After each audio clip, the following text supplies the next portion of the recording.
परमाणु बम, ठीक है, यही पढ़ना है। जो परमाणु बम है या हाइड्रोजन बम, इसमें दो प्रकार की क्रियाएं होती हैं। एक का नाम है श्रृंखला क्रिया, जिसमें से एक को बोलते हैं अनकंट्रोल्ड और एक को बोलते हैं कंट्रोल्ड, यानी एक को नियंत्रित श्रृंखला क्रिया और एक को अनियंत्रित श्रृंखला क्रिया कहते हैं। जिसे हम नियंत्रित कर पाएंगे वह हमारे लिए उपयोगी होगा, जिसे हम अनियंत्रित अर्थात खुद स्वतः मानव नियंत्रित नहीं कर पाएगा वो मानव के लिए हानिकारक ही है, ठीक है। चाहे पानी हो, चाहे ऊर्जा का कोई भी स्वरूप हो, जिसे मनुष्य नियंत्रित नहीं कर सकता वो मनुष्य के लिए हानिकारक ही है। जैसे अत्यधिक पानी नदियों में आ जाए, अगर हम कंट्रोल ना कर पाए तो बाढ़ आ जाती है, ठीक वैसे यहाँ भी है। मान लो कोई नाभिक है, परमाणु का नाभिक, ठीक है, और इस नाभिक पर बमबारी की गई, किसकी?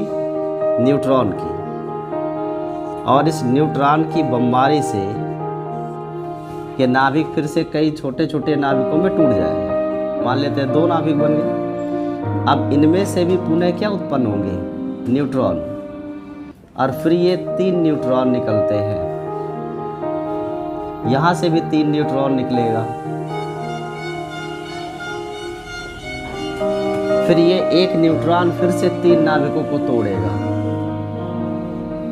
ए बी सी, फिर ये 3 तोड़ेगा, 3 तोड़ेगा। इस तरीके से आप देखोगे कि पूरी चेन बन जाएगी। इसलिए इसको बोलते हैं श्रृंखला अभिक्रिया कहते हैं, चेन रिएक्शन, ठीक है। तो एक न्यूट्रॉन पहले एक नाभिक पे बमबारी करेंगे, फिर उस नाभिक के अंदर जो न्यूट्रॉन है ना वो भी बाहर निकलते हैं। जैसे नाभिक टूटता है, नाभिक के अंदर के न्यूट्रॉन भी बाहर आएंगे और वो न्यूट्रॉन अगले नए नाभिकों को तोड़ना शुरू कर देते हैं। ये थोड़े ही समय में आप देखोगे कि बहुत तेज़ी से ऊष्मा उत्पन्न होने लगती है और विस्फोट की दर बढ़ जाती है। ऐसे अभिक्रियाओं को क्या बोलते हैं? श्रृंखला अभिक्रिया। ये श्रृंखला अभिक्रिया 2 प्रकार की होती है। एक को बोलते हैं नियंत्रित श्रृंखला अभिक्रिया, जिसे हम कंट्रोल कर सके, और एक होती है अनियंत्रित अनकंट्रोल्ड, यानी कंट्रोल्ड चेन रिएक्शन और अनकंट्रोल्ड चेन रिएक्शन।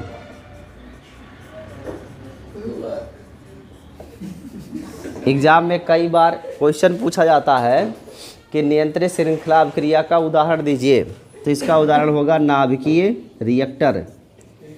जो परमाणु ऊर्जा संयंत्र होते हैं ना, नाभिकीय रिएक्टर, इन नाभिकीय रिएक्टरों में हम एक नियंत्रित श्रृंखला अभिक्रिया करवा पाते हैं। इसीलिए इस ऊर्जा का उपयोग करके हम विद्युत का निर्माण करते हैं। यह मानवोपयोगी ऊर्जा है। जबकि अनियंत्रित में क्या आता है? परमाणु बम। परमाणु बम है, हाइड्रोजन बम है,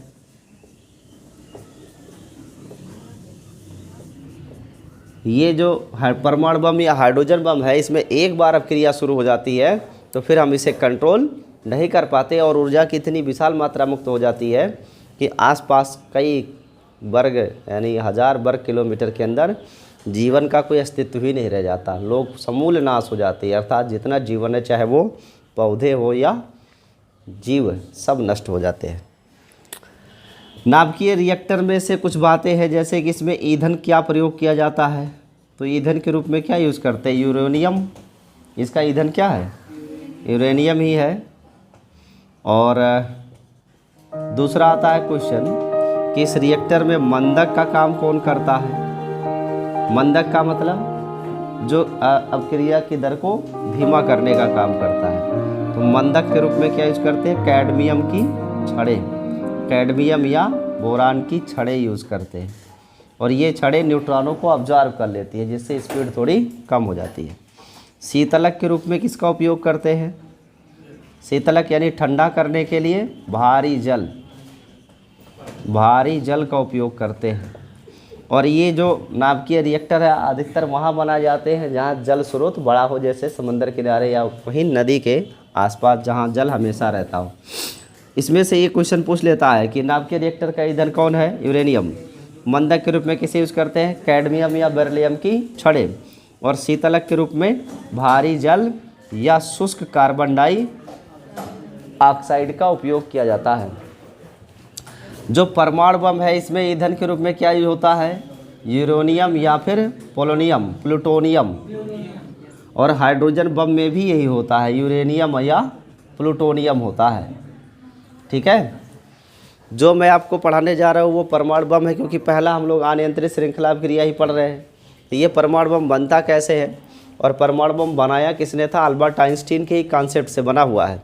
पहली बार हिरोशिमा नागासाकी पर जब परमाणु बम बनाया था लिटिल बॉय, ठीक है, वो परमाणु बम आइंस्टीन की थ्योरी पर था और अमेरिकन चाहते थे कि विश्व युद्ध समाप्त हो जाए। उन्होंने आइंस्टीन से कहा कि आप जो है हमको ये परमाणु बम फेंकने की अनुमति दीजिए। उन्होंने कहा इसके फूटने से कितनी जनहानि होगी इसका कोई आंकड़ा है नहीं, और इतिहास में ऐसा कोई युद्ध आज तक दिख नहीं रहा। सिर्फ एक ही युद्ध है, वो महाभारत काल का युद्ध है। जितना विनाश उस युद्ध में हुआ है उससे कहीं ज़्यादा विनाश इस परमाणु बम से हो सकता है, ऐसा आइंस्टीन ने कहा। और उन्होंने मना कर दिया, उन्होंने कहा हम ये बम आपको फेंकने का परमिशन नहीं देंगे। बाद में विश्व युद्ध को और लंबा खिंचता हुआ देख अमेरिकन जो थे वहाँ जा कर के उनसे कहा कि अगर आप ये परमाणु बम हमें नहीं मारने देंगे तो जिस जनहानि की आप बात कर रहे हो वो जनहानि इस विश्व युद्ध के कारण ही हो जाएगी। लोग भूख से मरेंगे, लड़ाई चलती रहेगी तो लूटपाट घसोट यही सब चलेगा, एक स्थिर व्यवस्था नहीं रहेगी, लोग भूख से मरेंगे, प्यास से मरेंगे। उससे अच्छा है कि इस विश्व युद्ध को समाप्त करने के लिए इसका प्रयोग कर ही लिया जाए। तब परमिशन दिया था आइंस्टीन ने कि हाँ आप इसका यूज कर सकते हो जिससे कि विश्व युद्ध समाप्त हो जाए, लेकिन उसमें भी कंडीशन था कि जहाँ भी फेंकोगे ये परमाणु बम उस क्षेत्र में जब तक इस परमाणु बम के कारण नुकसान होता रहेगा तब तक नुकसान की भरपाई अमेरिका करेगा।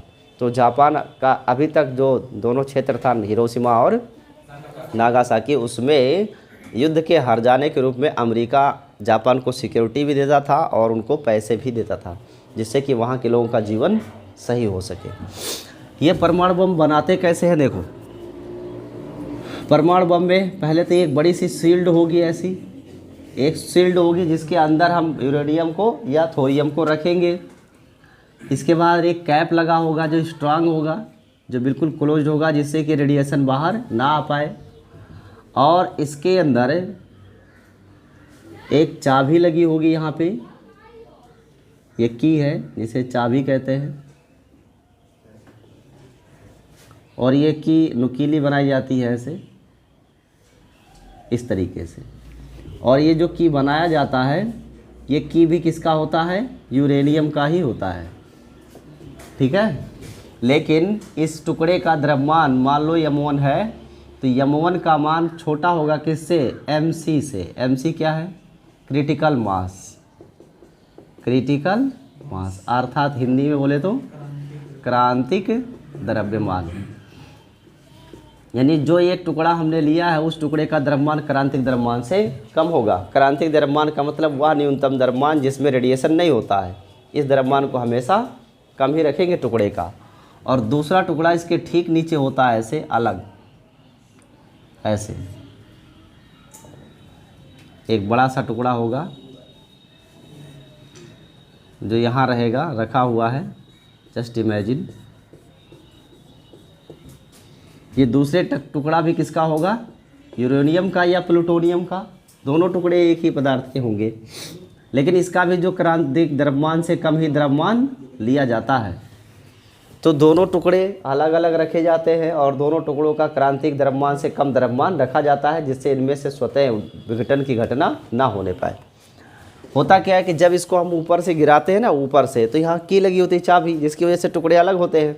और जैसे ही ऊपर से गिराते हैं आके जैसे ये पृथ्वी पर टकराता है ऐसे, ठीक है, टकराने के बाद तुरंत ही ये चाबी टूट जाती है और ये ऊपर वाला टुकड़ा नीचे वाले टुकड़े से जुड़ जाता है। और जैसे ये दोनों टुकड़े जुड़ते हैं इनका कुल द्रव्यमान m1 प्लस m2, ये जो दोनों टुकड़ों का द्रव्यमान है वो क्रांतिक द्रव्यमान से बहुत अधिक हो जाता है, much much greater than mc। और इसके कारण इसमें होता है विस्फोट। और इस विस्फोट से आइंस्टीन ने कहा था डेल्टा m इंटू सी स्क्वायर ऊर्जा उत्पन्न होगी। और ये ऊर्जा हीट भी हो सकती है, लाइट भी हो सकती है, बेसिकली हीट और लाइट ही जनरेट होती है, बट इसमें साउंड भी बहुत अच्छा खासा आता है। अच्छा खासा साउंड का मतलब ये गाना डीजे वाला नहीं है, ठीक है। मतलब बिल्कुल जैसे समझ लो बादलों में बिजली चमकती है ना, गड़गड़ाने की, धड़धड़ाने की, वैसी ही आवाज़ आती है।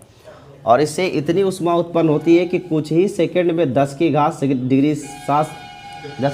डिग्री सेल्सियस का टेम्परेचर उत्पन्न हो जाता है। 10 की घात 5 का मतलब 1 लाख होता है, और 7 का मतलब कितना हुआ, 10 lakh 1 crore. 1 crore degree Celsius temperature उत्पन्न हो जाए तो इमेजिन करो क्या हाल होगा। मानव शरीर का न्यूनतम तापमान 32.5 डिग्री सेल्सियस या 34 होता है, इतने तो होता है ना। और 100 डिग्री सेल्सियस पे पानी उबलने नहीं लगता है, भाप बनने लगता है। तो इतने डिग्री सेल्सियस पे क्या होगा, ना नदी बचेगी ना 1 करोड़ डिग्री सेल्सियस पे क्या हाल होगा। ये जो नदियाँ दिख रही हैं ये सूख जाएंगी, सेकंडों में सूखेगी ये नदी वदी सब। नदी, पेड़ पौधे, इंसान, सब के सब बिल्कुल स्वाहा, नथिंग विल लेफ्ट। इसीलिए कभी भी परमाणु बम का इस्तेमाल अभी नहीं किया गया, सिर्फ हिरोशिमा और नागासाकी पर, वो भी बहुत छोटे बम थे जिनका उपयोग किया गया था। अब जो परमाणु बम आ रहे हैं वो उस परमाणु बम की अपेक्षा कई गुना ज़्यादा बड़े और ख़तरनाक हैं। ये परमाणु बम जो उस टाइम टेस्ट किया गया था परमाणु बम, वह परमाणु बम बहुत छोटा था। वो टेस्ट नहीं किया गया था, सिर्फ फेंक के टेस्ट किया था अमेरिकन्स ने कि ये कैसा घातक, कितना घातक है, वो समझ लो टेस्ट था। अब जो है परमाणु बम वो बहुत भयानक है, इसलिए कोई भी दुनिया में परमाणु बम मारने की धमकी नहीं देता, कोई भी अच्छा देश। धरती पर एक ही देश है जिसे परमाणु बम मारने की ज़्यादा जल्दी रहती है, वो है पाकिस्तान। अकेला एकमात्र ऐसा देश है जो आने कोरिया भी परमाणु बम की धमकी नहीं देता है, वो सिर्फ अपना टेस्ट करता है। जैसे नॉर्थ किम जोंग उन की बात कर रहे हो ना, जो किम जोंग उन है वो सिर्फ अपने मिसाइलें टेस्ट कर रहा है, परमाणु बम बना रहा है, वो टेस्ट कर रहा है, किसी देश पे मारने की धमकी नहीं देता है। लेकिन पाकिस्तान एकमात्र ऐसा देश है जो हर बार धमकी देता है कि हम परमाणु बम फेंक देंगे, और कहाँ, इंडिया पर। अब उधर के कुछ रक्षा विशेषज्ञ वहाँ के मंत्रियों को समझाते हैं कि मूर्ख कहीं के, अगर वहाँ से परमाणु बम मारोगे वो कश्मीर में गिरेगा तो कश्मीर के साथ आधा पाकिस्तान तो तुम्हारे परमाणु बम से ही उड़ जाएगा क्योंकि वो बॉर्डर पर है। और इमेजिन करो अगर आप भारत पे 100 परमाणु बम मारोगे तब इतनी बड़ी पॉपुलेशन, इतना बड़ा क्षेत्रफल का 40% डैमेज कर सकते हो। लेकिन अगर भारत ने वापसी में 2-4 बम मार दिया तो पाकिस्तान नक्शे पर नहीं नज़र आएगा, यानी पूरा, क्योंकि वो छोटा क्षेत्रफल है और जनसंख्या भी कम है। और हमारे यहाँ मान लो 140 करोड़ में से 100 करोड़ मार दिया आपने परमाणु बम से, तब भी 40 करोड़ बचेंगे ना। 40 करोड़ मतलब अमेरिका की ज़्यादा जनसंख्या हमारे यहाँ तब भी बचेगी, और हमारा प्रोडक्शन रेट हाई है, ज़्यादा टाइम नहीं लगेगा, कुछ ही दिनों में इतनी ज़बरदस्त रिकवरी करेंगे कि फिर से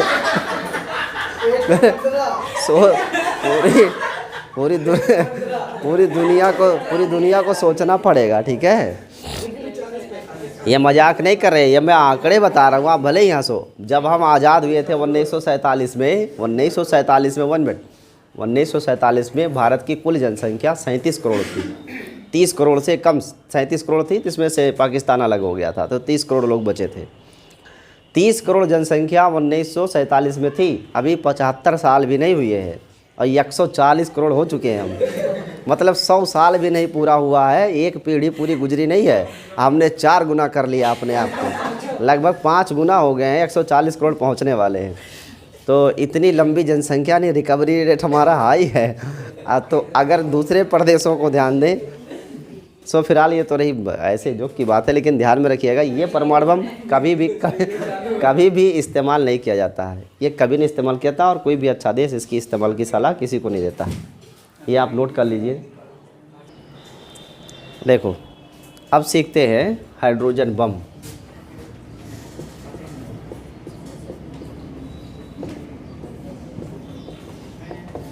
हाइड्रोजन बम की संरचना में क्या होता है, पहली बात तो ये किस पर आधारित है, नाम की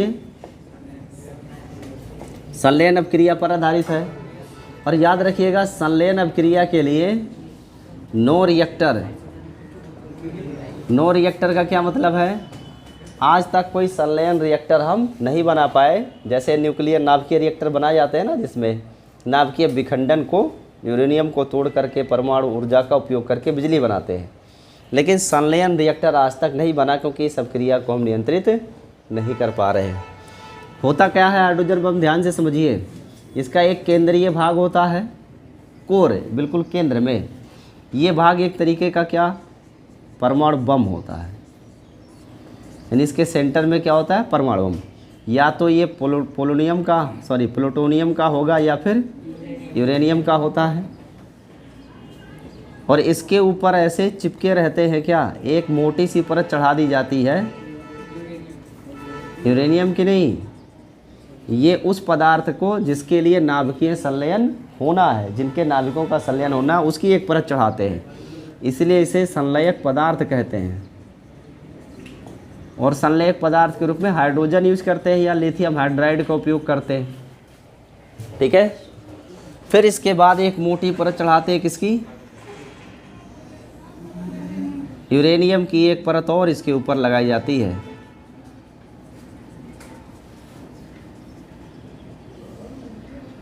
यहाँ भी क्या है, यूरेनियम है। तो इसमें 3 लेयर हो गया। केंद्रीय भाग परमाणु बम होता है, बीच में जो केंद्रीय भाग आप इसके बाद देख रहे हो नेक्स्ट, ये संलयक पदार्थ का एक पूरा परत होता है, चढ़ा देते हैं, फिर उसके ऊपर यूरेनियम लगा देते हैं। सबसे पहले क्या करते हैं हम, यहाँ से एक ऐसा व्यवस्था बना के रखते हैं, की लगा के रखते हैं, जिससे हाइड्रोजन बम को फोड़ा जा सके। ऐसा सिस्टम बना के रखते हैं जिससे कि हम इस केंद्रीय भाग को क्या कर सके, विस्फोट। सबसे पहले करना पड़ता है परमाणु विस्फोट, यानी परमाणु बम का विस्फोट। और जब परमाणु बम का विस्फोट होता है तब इसके केंद्रीय भाग पर कितना टेम्परेचर उत्पन्न हो जाता है, लगभग 10⁻7 डिग्री सेल्सियस का तापमान यहाँ उत्पन्न हो जाता है, ठीक है। और इतने तापमान पर ये जो हल्के नाभिक होते हैं वो जुड़ करके क्या बनाते हैं, भारी नाभिक। भारी नाभिक बनाते हैं। यानी इमेजिन करो आप कि ये हाइड्रोजन बम वो बम है जिसको स्टार्ट करने के लिए पहले एक बम फोड़ना पड़ता है। तो ये कितना पावरफुल होगा, इसकी शक्ति का आकलन कर सकते हो आप, समझ रहे हो कि नहीं। हाइड्रोजन बम स्टार्ट हो, इसके लिए पहले इसके केंद्र में रखे परमाणु बम को फोड़ते हैं। जब ये परमाणु बम फूटता है तब उससे उत्पन्न ऊष्मा और ताप के कारण नाभिकीय संलयन की क्रिया शुरू होती है, और तब फिर ये नाभिकीय संलयन हाइड्रोजन बम में कन्वर्ट हो जाता है। बात समझ पा रहे हो। तो इस परमाणु बम की अपेक्षा ये हाइड्रोजन बम कितना खतरनाक है, समझ में आ रहा है। और जो ये संलयन है, नाभिकीय संलयन, यही सूर्य की ऊर्जा का भी क्या है, मुख्य स्रोत है। अगर एग्जाम में पूछता है कि सूर्य की अच्छे ऊर्जा का स्रोत क्या है, तो उसका उत्तर होगा नाभिकीय संलयन है, जिसमें हाइड्रोजन के छोटे छोटे नाभिक जुड़ करके हीलियम बनाते हैं, ठीक है। और फिर वो बड़े बड़े नाभिक में टूटता रहता है, और ये क्रिया लगातार हो रही है। उसमें से लगातार ऊर्जा क्या हो रही है, मुक्त हो रही है। और आइंस्टीन का मानना था जहाँ से ऊर्जा मुक्त होगी निश्चित है वहाँ पर द्रव्यमान में कमी आएगी।